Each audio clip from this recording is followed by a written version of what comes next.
હર હર મહાદેવ મિત્રો, આત્મહત્યા નરકના દ્વાર.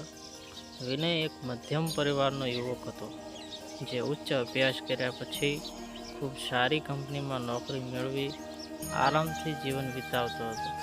તેની પત્ની, 2 બાળકો પણ ખૂબ જ સમજુ અને હોશિયાર હતા. વિનયની વૃદ્ધ માતા પણ તેના સાથે જ રહેતી. વિનય તેમને પણ કોઈ તકલીફ પડવા દેતો ન હતો. માતા, 2 પરણિત બહેનો, પત્ની, 2 પુત્રી, તમામની જવાબદારી, તમામ પ્રત્યેની ફરજો વિનય કુશળતાથી નિભાવતો. વિનયની એક ઈચ્છા હતી કે પોતાનો ગાડી, બંગલો હોય. માર્ચ આવતા વિનયના પગારમાં વધારો થયો તો વિનયે વિચાર્યું કે જો બંગલો લોન પર લઈ લઉં તો એનો હપ્તો હવે સરળતાથી પગારમાંથી જરૂરિયાત પૂર્ણ કર્યા બાદ ચૂકવાઈ જશે. વિનય થોડી રકમ મિત્રો પાસેથી ઉછીની લઈ ડાઉન પેમેન્ટ ભરી નવો બંગલો પણ વસાવી લીધો. સમગ્ર પરિવારમાં ખુશીનો માહોલ છવાયો. ધીરે ધીરે સમય જતાં વિનયે હપ્તા પર ગાડી પણ લઈ લીધી. સમય પાણીના રેલાની જેમ વહેવા લાગ્યો. ગાડી, બંગલા લીધે માંડ એકાદ વર્ષ પૂર્ણ થયું પછી ત્યાં કંપનીમાંથી કોસ્ટ કટિંગ કરવા, અમુક લોકોને છૂટા કરવા નિર્ણય લેવામાં આવ્યો. આ યાદીમાં વિનય પણ હતો. વિનયના દુઃખનો પાર ન રહ્યો. એના માથે તો જાણે આગ તૂટી પડ્યું. મોટા પરિવારની જવાબદારી કેમ નિભાવવાની? ગાડી, બંગલાનું મોટું દેવું સી રીતે ચૂકવાશે? આ વિચારો સાથે વિનય ઘરે આવ્યો. ઘરે પણ બધા જાણે દુઃખી થયા.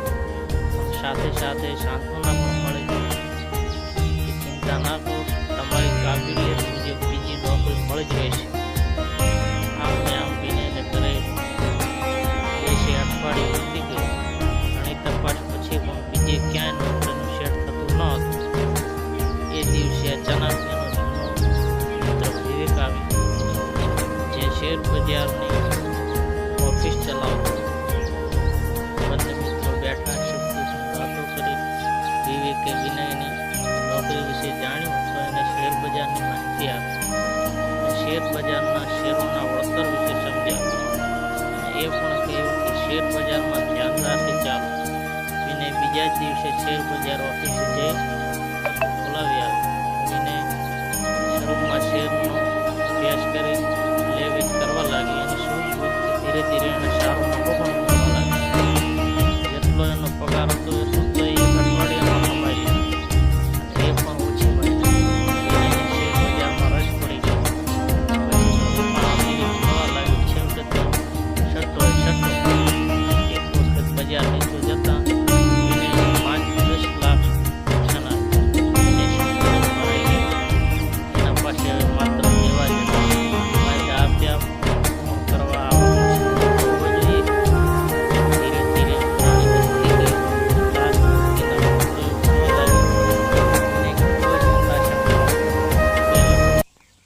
તેને કોઈ રસ્તો ના દેખાયો તો એને આ મુસીબતથી બચવા જીવન ટૂંકાવવાનો અંતિમ નિર્ણય લીધો. અને એ રાત વિનયના જીવનની અંતિમ રાત બની ગઈ. વિનય રાતે અંતિમ વખત પરિવારનો દીદાર કરી ઝેરની શીશી ગટગટાવી સૂઈ ગયો અને ફરી વિનયના જીવનની સવાર ના પડી. સવાર ઉઠતા જ વિનયને મૃત જાણી ઘરમાં રોકકળ મચી ગઈ. આત્મની હત્યા કરી વિનયની આત્મા શરીરની બહાર નીકળી ચૂકી હતી. યમદૂતો તેની આત્માને લેવા આવી પહોંચ્યા હતા. વિનય ઘરની રોકકળ દુઃખી વાતાવરણ જોઈ રહ્યો હતો, પરંતુ એ હવે જવાબદારીમાંથી છૂટી મુક્ત થઈ ગયો હતો. તે અંતિમ વખત ઘરના દીદાર કરી યમદૂતો સાથે ચાલી નીકળ્યો. યમદૂતો વિનયને લઈ નરકના દ્વારે આવી પહોંચ્યા અને વિનયને જણાવ્યું કે તમને તમારા કર્મને કારણે નરક નસીબ થાય છે. વિનય વિચારમાં પડી ગયો. તે તરત યમરાજ પાસે દોડી ગયો અને પૂછ્યું કે હે યમરાજ, મેં આખી જિંદગી ભગવાનની ભક્તિ કરી, તમામ જવાબદારી નિભાવી, છતાં મને નરક કેમ મળ્યું? યમરાજે કહ્યું કે તારા નાના જીવનમાં તે ઘણા સત્કર્મો કર્યા જ છે, પરંતુ તારો એક દુષ્કર્મ તારા બધા સત્કર્મ પર ભારે છે. વિનય બોલ્યો, કયો પ્રભુ? યમરાજે કહ્યું કે તે જ્યારે તારી જરૂર હતી તારા પરિવારને, એ જ વખત તે તારું જીવન ટૂંકાવી જવાબદારીના બોજમાંથી છટકી ગયો. જરા જો તો ખરા તે શું કર્યું છે. યમરાજ તેને ત્યાં બેઠા પૃથ્વીલોકે તેનું ઘર દેખાડે છે. વિનયના ઓશકો છૂટી જાય છે જ્યારે તે જોવે છે કે તેના લેણાદારો ઘરે આવી જેમ તેમ બોલી રહ્યા છે. તેની પત્ની પર કુદ્રષ્ટિ નાખી દેવા પૂરા કરવાના વિકલ્પો આપી રહ્યા છે. તેની દીકરીઓ દૂધ ખોરાક વગર વલખા મારી રહી હતી. તેની મા લેણાદારોને હાથ જોડી દયાની ભીખ માગી રહી હતી. ગાડી બંગલો વેચાઈ ગયો હતો. તેનું કુટુંબ રોડ પર આવી ગયું. સંબંધીઓએ પણ મોં ફેરવી લીધા હતા. વિનય ખૂબ દુઃખી થઈ ગયો. એને પોતાના નિર્ણય પર ખૂબ જ પછતાવો થવા લાગ્યો. યમરાજ બોલ્યા, આત્મહત્યા એક કોઈ મુશ્કેલીનો હલ નથી. એ તો મુશ્કેલીઓથી ભાગી તમારા પરિવારને વધુ મુશ્કેલીમાં નાખવાના કામ છે. શું તમારા મૃત્યુથી મુશ્કેલી કે સમસ્યાઓનો હલ થવાનો? શું તમે મોતને વહાલું કર્યું? એના સ્થાને આવેલી સમસ્યાઓને સુલઝાવવા પ્રયત્ન ના કરવો જોઈએ? તારા જેવા ઘણા લોકો કોઈ પાસે પૈસાની સમસ્યાએ, કોઈ રોગથી કંટાળી, તો કોઈ પ્રેમમાં આત્મહત્યા કરે છે અને ઘર પરિવારને તકલીફમાં મૂકતા જાય છે. વાસ્તવમાં તમારા જેવા લોકો સ્વાર્થી છે. આત્મહત્યા એ બે નરકના દરવાજા ખોલે છે, એક તમારા માટે અને બીજા તમારા પરિવાર માટે. તો આવું નરક પરિવારને આપી મોત વહાલ કરવું એ યોગ્ય માર્ગ છે? એને એની આત્મા પાસે કોઈ જવાબ ન હોય છે, માત્ર પશ્ચાતાપ. એની આત્મા ઉશ્કી રડી પડે છે. કહે છે કે હું ને મારા જેવા આત્મહત્યા કરી જવાબદારીથી ભાગનાર લોકો માટે નરક પણ ઓછી સજા છે.